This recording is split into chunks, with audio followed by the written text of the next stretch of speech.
너무 재밌더라고요. 현재 진행형인 사건이라고 하더 거의 뭐 이제 밤새면서 막 멈출 수가 없는 거예요. 그러니까 눈물이 갑자기 터져버린 1등이다 라고 말할 수 있어서 연기 구멍이 없어요. 어제 오후부터 보기 시작해서 오늘 아침에 다 봤거든요. 안녕하세요 여러분. 오늘은 좀 오랜만에 넷플릭스 추천 영상 한번 찍어보려고요. 그동안 꾸준하게 이렇게 보고 싶다고 해주시는 분들 계셔서 오늘 또 열심히 모아봤습니다. 근데 요즘에 제가 볼 시간이 많이 없어가지고 또 많이 준비하지 못했어요, 이전처럼. 일단 제일 첫 번째로 추천하고 싶은 작품은 통제할 수 없는 이라는 작품입니다. My name is Evelyn Wade. I'm the lead youth counselor here at Tall Pines Academy. We have a minor unidentified. I can't go back. Something is off about this town. We need out now. Children go in. Something else comes out.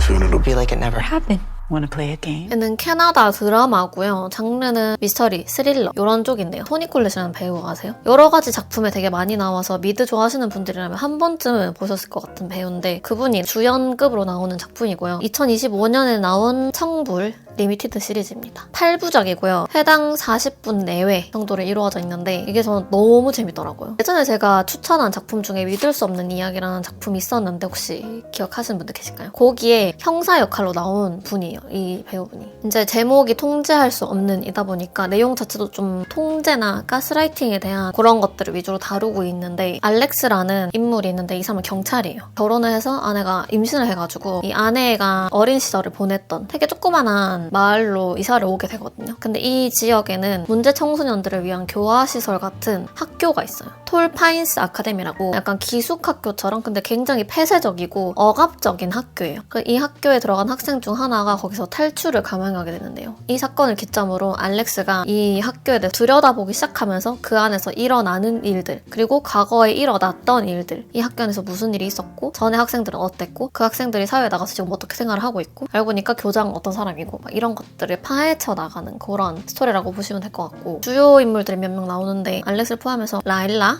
그리고 또 이 학교에 들어가게 되는 에비라는 학생이 있어요. 이 인물들을 메인으로 각각의 다른 인물들의 독립적인 스토리 같지만 결국에는 끝으로 갈수록 하나로 모이게 되는 그런 구성을 가지고 있고 흡입력이 장난이 아니고 영상미도 좋고 근데 진짜 몰입감 있게 연출을 정말 잘한 작품이라고 생각하고요. 그리고 이 작품에서 마지막에 보여주는 결말 자체가 누군가는 원하지 않는 결말일 수도 있을 것 같은데 저는 오히려 그런 식으로 끝이 나서 되게 던지는 메시지에 힘을 더 실어준 게 아닌가라는 생각을 했거든요. 이거는 보시면은 무슨 얘기인지 아실 거예요. 드라마를 쭉 보다 보면은 이 작품에서 계속해서 던지는 메시지가 있는데 인간의 근본적인 본성 플러스 그리고 인간들이 자유와 안정 그 사이에서 겪는 인간의 그런 근본적인 불안 그리고 그에 따른 선택 그로 인해서 일어나는 현상들까지 전체적으로 쭉 보여주는 내용이라고 생각하시면 될 것 같고요. 저는 너무 재밌게 봐서 이거 1등으로 일단 추천해봅니다. 그리고 그 다음 작품은요. 애플 사이다 비니거라는 드라마인데요. Doctor said you have brain cancer.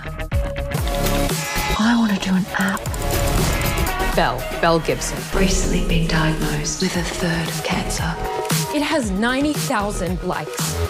She does not have spleen cancer. 이것도 2025년에 나온 리미티드 시리즈고 얘도 마찬가지로 청불입니다. 총 6부작이고 해당 1시간 내외의 러닝타임을 갖고 있는 작품이에요. 케이틀린 디버라는 배우도 믿을 수 없는 이야기에 나왔던 배우더라고요. 제가 좋아하는 그 드라마나 이런 작품의 깔이 있는데 나오는 인물들이 조금 비슷한 것 같다. 요거는 제가 처음에 이 제목 때문에 본 건데 에사비잖아요. 에사비 제목이. 그래서 에사비에 대한 알려지지 않은 불편한 진실 아니면 그런 마케팅적인 요소들 이런 거를 다루는 시리즈인 줄 알고 본 건데 전혀 그런 내용 아니고요. 보다 보면은 어느 정도 왜 이렇게 제목을 지었는지 연결성은 있어요. 아예 없진 않고. 크게 벨이랑 밀라라는 두 인물을 중심으로 이야기가 흘러가는데 근데 이게 실화를 기반으로 제작된 페이크 다큐라고 하더라고요. 벨 깁슨이라는 인물을 모티브로 제작된 작품인데 실존 인물이고요. 베일리라는 인물 주변에 있는 또 되게 중요한 역할을 하는 밀라라는 캐릭터가 있어요. 이 사람은 가명을 이용해서 좀 각색한 인물이라고 하더라고요. 이게 좀 전체적으로 리플리 증후군이나 민하우젠 증후군을 다루고 있는 그런 내용인데 이제 전체적인 내용은 좀 그런 거예요. 이 웰니스라는 키워드가 하나의 트렌드가 되기 시작하면서 이거를 이제 좀 마케팅으로도 되게 많이 쓰고 상업적인 목적으로 많이 사용하잖아요. 예전부터. 이제 이런 트렌드가 시작되면서 잘못된 정보들이 진실처럼 퍼지고 그게 실제 사람들의 삶에도 영향을 미치고 해를 끼칠 수도 있는 그런 현상들을 비판한 내용이라고 보시면 될 것 같고요. 근데 이렇게만 얘기하면 되게 좀 지루하고 막 뭔가 너무 다큐 같고 이럴 것 같긴 한데 아니에요. 완전 드라마처럼 각색을 했기 때문에 전 너무 재밌게 봤고 이 벨 깁슨이라는 인물이 되게 사회적 약자의 위치에 있었던 사람이에요. 미혼모, 싱글맘에다가 되게 가난하게 컸고 힘들게 일을 하면서 이제 좀 밑바닥부터 올라온 케이스인데 밀라는 되게 젊은 여성인데 생각지도 못한 완전 희귀한 암을 진단을 받은 거예요. 그래서 이 암을 치료하는 과정에서 치료법을 찾다가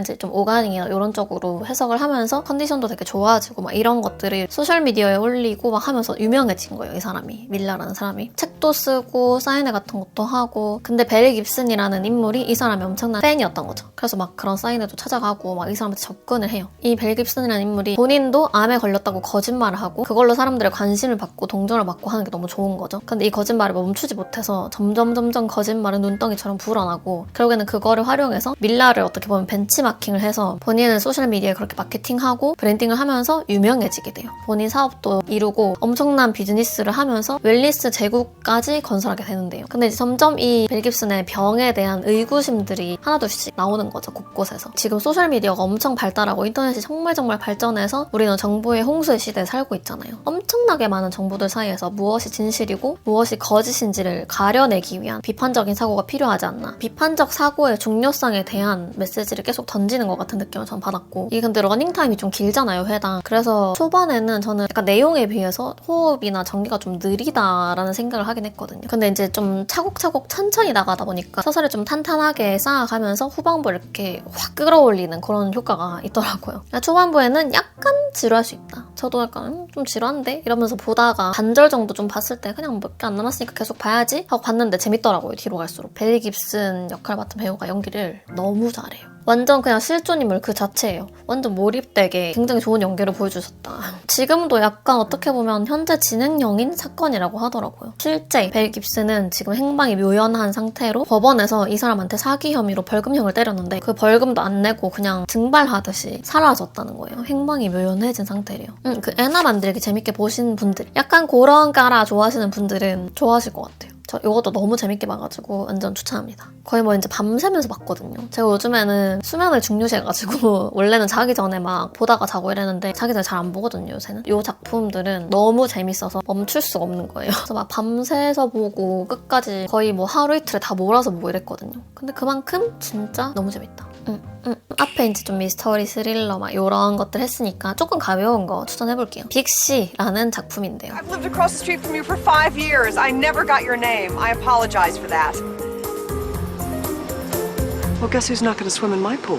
I'm gonna burn my couch in the backyard on Friday if you want to come over for a bonfire. Starting to get your weird back, sis. You have no idea. 미국 코미디 드라마고요. 프렌즈나 모던 패밀리처럼 가족적인 요소들이 되게 많이 들어있는 그런 드라마예요. 2013년에 나온 건데 총 4시즌이고 한 시즌당 에피소드가 한 13개? 이렇게 되는데 회당 한 30분을 조금 넘지 않는 조금 짧아요. 그래서 밥 먹으면서 가볍게 보기 좋고 여기에 이제 주연으로 로라 리니라는 배우가 나오는데 이 배우가 제가 예전에 오자크 추천한 적 있었는데 거기에 주연급으로 나왔던 배우거든요. 얼굴이 익숙하니까 보기 시작했는데 극중 인물의 이름은 캐시 제이밀슨이에요. 아들 하나 있고 남편이랑 셋이서 미니애폴리스에서 하는 고등학교 교사로 나옵니다. 어느 날 갑자기 흑색종이라는 암을 진단을 받은 거예요. 거의 말기인 평범한 선생님으로, 엄마로, 아내로 막 이렇게 살았는데 갑자기 인생에 너무 큰 변화가 생기면서 이전까지 하지 않았던 것들을 해보기도 하고 가족들 간의 관계를 조금 더 다르게 바라보기도 하고 막 이러면서 일어나는 되게 일상적인 에피소드들을 그린 드라마예요. 캐시를 중심으로 주변에 나오는 등장인물들이 몇 명 있는데 남편이나 아들이나 남동생이나 길 건너편 앞집 혼자 사는 할머니 막 이런 인물들이 몇 명 있거든요. 프렌즈나 모던 패밀리처럼 좀 비슷하고 생각한 게 이런 조연들한테 서사도 많이 부여를 해주고 캐릭터성도 좀 뚜렷하고 다들 좀 그렇게 구성이 되어 있어서 시즌이 끝날 때쯤에는 진짜 이 각 모든 인물들에게 너무 정이 들어버리는 그런 현상이 조금 있다 해서 끝날 때 뭔가 마음이 되게 헛헛했던 그런 기억이 있는데 평소 같았으면 당연하게 받아들였던 일상적으로 지나쳤던 모든 순간들이 너무너무 소중한 순간들이고 그것들 우리가 어떻게 대해야 되는지 어떻게 보면 되게 뻔한 스토리의 뻔한 전개라고 볼 수도 있는데요. 근데 이제 뻔함에도 불구하고 뭔가 오랜만에 저는 좀 감동 있는 그런 작품이었어가지고 한번 추천해보고 싶어서 가지고 왔습니다. 완벽 완벽한 인물이 하나도 없거든요. 진짜 다들 좀 뭔가 부족하고 어리숙하고 모자라고 이런 부분들이 하나씩 다 있는데 처음에는 그게 되게 싫었다가 볼수록 그런 면들마저도 이해하게 되고 정이 들게끔 하는 연출적인 능력이 있는 것 같다라는 생각을 좀 했고 이것도 밥 먹으면서 이렇게 평소에 짧다 보니까 끊어서 가볍게 보기 좋더라고요. 근데 중간중간에 갑자기 이렇게 큰 충격을 주는 에피소드나 약간 눈물이 갑자기 터져버리는 그런 에피소드들이 있기 때문에 가벼우면서도 너무 가볍지만은 않은 그런 드라마라고 보시면 될 것 같아요. 그리고 그 다음은요. 얘는 진짜 영상미가 오늘 추천하는 모든 작품을 통틀어서 1등이다 라고 말할 수 있을 정도로 영상미가 너무 예쁜 그런 작품인데요. 아주 불길한 일이 일어날 거야 라는 작품입니다.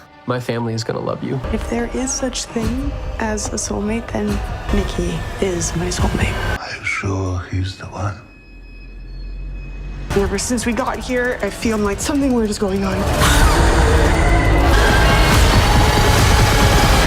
여기는 이제 어떤 커플이 나오는데요. 카밀라 모로네라는 배우랑 아담 디마르코라는 배우, 이렇게 두 배우가 주연인 드라마예요. 아담 디마르코 이 배우가 잭 모턴과 언더월드라는 작품에 나온 배우거든요. 얼굴 보면 아마 아실 거예요. 이 작품도 제가 추천한 적 있는데 되게 이렇게 겹치는 게 많더라고요. 이번에 유독. 이걸 만든 감독이 베이비 레인디어 제작을 했던 감독이라고 하더라고요. 간단하게 줄거리를 말씀드리면은 주인공들의 이름은 레이첼이랑 니키, 이 둘이 이제 막 곧 결혼을 할 거여가지고 니키 부모님이 소유하고 있는 저 시골에 있는 외딴 집으로 갑니다. 거기서 이제 결혼식을 하기로 얘기가 돼가지고 그 집에서 일어나는 일들을 그린 미스터리 호러 시리즈. 얘는 2026년에 나왔고 마찬가지로 청불의 에피소드는 8개고요. 회당 40분에서 1시간 내외 왔다 갔다 하는 런닝타임이 조금 긴 작품인데 약간의 바디 호러 같은 그런 느낌도 살짝 있어요. 그래서 좀 징그러운 거 내가 잘 못 본다 하시는 분들은 약간 주의가 필요할 수 있을 것 같은데 일단 영상미가 너무 예뻐요. 영상미가 예쁜데 또 긴장감을 놓치지 않아가지고 색채들을 되게 잘 썼더라고요. 보다 보면은 이제 좀 뭔가 시그니처처럼 보이는 계속해서 반복적으로 등장하는 색깔들이 있어요. 이제 그런 것들 잘 활용해서 그 씬에서 주는 긴장감이나 느낌을 되게 연출을 잘 했다고 생각을 했고 근데 진짜 러닝타임이 긴데 하나도 안 지루해요. 러닝타임이 이렇게 길면은 약간 중간에 좀 필요 없는 장면이나 지루한 부분이 있기 마련이거든요. 뭔가 좀 전개가 느리다고 생각이 되는 부분도 있고 근데 얘는 전혀 호러다 보니까 막 이렇게 점프 스케어 막 확 이렇게 놀래키고 이런 게 있을까봐 걱정하실 수도 있을 것 같은데 막 생각보다 엄청 뒤집어지게 막 놀래키고 막 이런 건 없었는데 그래서 오히려 그 호러 장르의 클래식한 공포스러움이라 해야 되나? 그런 게 좀 없어서 전 재밌게 봤던 것 같아요. 그게 좀 뻔하지 않은 느낌이기도 하고 약간의 판타지적인 요소들도 있거든요. 좀 비현실적인. 그래서 완전 실제 현실에 기반을 한 그런 또 호러 장르는 아니고 근데 전 개인적으로 결말이 되게 좋았어요. 그냥 뻔하게 끝나는 공포영화 느낌이 아니라 제가 느끼기에는 답답하지만 답답하지 않게 끝나는 그런 결말 느낌이었거든요. 이것도 너무너무 재밌으니까 한번 보시는 거 추천드리고 이번에 선택받은 작품이 많이 없어가지고 벌써 마지막인데 이거는 따끈따끈하게 오늘 다 본 작품입니다. 선택받지 못한 이라는 작품인데요. We are blessed to live our lives within this community, safe from the temptations of the world outside and from the evil that lies within. Amen. Amen. 이건 진짜 나온 지 얼마 안 됐어요. 26년 4월 21일에 넷플릭스에 공개된 작품이고 6부작으로 이루어진 영국 심리 스릴러 드라마입니다. 컬트적인 요소들이 나오거든요. 되게 억압적이고 엄청 폐쇄적인 사이비 종교 공동체를 이루고 좀 영국의 시골에서 사는 사람들이 있어요. 그 안에서 일어나는 일들을 보여주는 건데 그레이스라는 딸을 데리고 결혼 생활을 하는 로지라는 인물이 있어요. 남편은 오티스의 비밀상담소에 나왔던 오티스거든요. 처음에 살짝 몰입이 안 됐지만 그래 너무 또 잘 하시니까는 엄청나게 종교적인 인물이에요. 그리고 이 공동체 자체도 엄청 보수적인 교리를 되게 강요하고 규율도 되게 빡빡하고 규칙도 강하고 그거를 어겼을 때 아니 뭔가 잘못했을 때 집단의 차원에서 개인에게 굉장히 엄격한 벌을 내리고 격리를 하고 제재를 많이 주는 엄청나게 억압적인 그런 사회란 말이죠. 위험에 빠진 그레이스를 샘이라는 외부인이 목숨을 구해주거든요. 그래서 이제 이 가족의 은인이 되는 거죠. 그러면서 이 샘이 이 공동체 안으로 내부인으로 점점 스며드는 그러니까 흡수되는 그런 과정들을 보여주는데 이 과정에서 로지라는 인물도 그렇고 애덤이라는 인물도 그렇고 내적 갈등을 엄청나게 많이 겪어요. 그만큼 이들의 삶에도 변화가 많이 생기고 스스로 보면은 그런 사이비 종교 공동체의 억압이나 폐쇄적인 모습들 그런 이제 이면들을 보여주는 거다 라고는 하지만 작품을 보다 보면은 이 두 인물 로지랑 애덤 둘 사이의 그 결혼 생활에 대해서 좀 더 관계에 집중해서 풀어나가는 느낌이 많이 들더라고요. 그래서 이제 좀 꾸준하게 던지는 메시지 자체가 절대 악이나 절대 선은 존재하지 않는다. 선과 악, 피해자와 가해자의 그 경계가 굉장히 모호하다라는 거를 끊임없이 보여줘요. 인물들을 통해서. 이 각본을 쓴 작가가 줄리 기어리라는 분인데 이분이 실제로 이 작품을 집필을 할 때 브루더 호프나 플리머스 형제단 같은 영국 안에 실제로 있었던 종교 집단이거든요. 이런 사례들을 기반으로 연구도 하고 참고도 하고 이전에 이런 구성원이었던 실제 사람들의 인터뷰도 따고 하면서 이거를 기반으로 작성했다고 하더라고요. 종교나 결혼 생활이나 이런 관계를 떠나서도 지배적이고 억압적인 사회 구조 안에서 권력 관계가 어떻게 바뀌고 힘의 주도권이 어떻게 계승되는지 어떻게 보면 되게 아이러니한 이런 권력의 순환도 보여주고 있고요. 얘도 6부작이고 회당 4-50분 정도 되는 러닝타임인데 되게 흡입력이 좋더라고요. 영상미도 예쁘고 또 배우들도 연기 너무 잘하고 아역까지도 연기를 다 잘해요. 여기는 연기 구멍이 없어. 그냥 다 보고 저는 그런 생각이 들었어요. 진짜 인간이 제일 악하고 제일 연약하고 제일 흔들리기 쉬운 존재다 라는 생각이 딱 드는 그런 작품입니다. 근데 이것도 저는 너무 재밌게 봤고 어제 오후부터 보기 시작해서 오늘 아침에 다 봤거든요. 뭐 6부작 이렇게 좀 짧기도 하고 금방 봐요. 이거 너무 재밌게 봐서 이것도 한번 추천해봅니다. 오늘 추천할 작품은 요렇게 5가지 입니다. 요즘에 제가 뭐 보는지 궁금해하기도 하셔가지고 봤던 것들 중에서 재밌었던 것들만 추천 몇 개 해봤는데요. 혹시 보신 분들 계시다면 어떻게 보셨는지 댓글로 여러분만의 감상이나 후기도 남겨주시면 좋을 것 같고 요즘에 진짜 볼 게 많이 없는 것 같아요. 열심히 보면서 그동안 또 작품도 좀 모아보고 할 테니까 오늘 영상도 재밌게 봐주셨으면 좋겠고 재밌게 보셨다면 댓글이나 좋아요 한 번만 해주시면 너무너무 감사하겠고요. 그럼 저희는 또 다음 영상에서 다시 만나도록 합시다.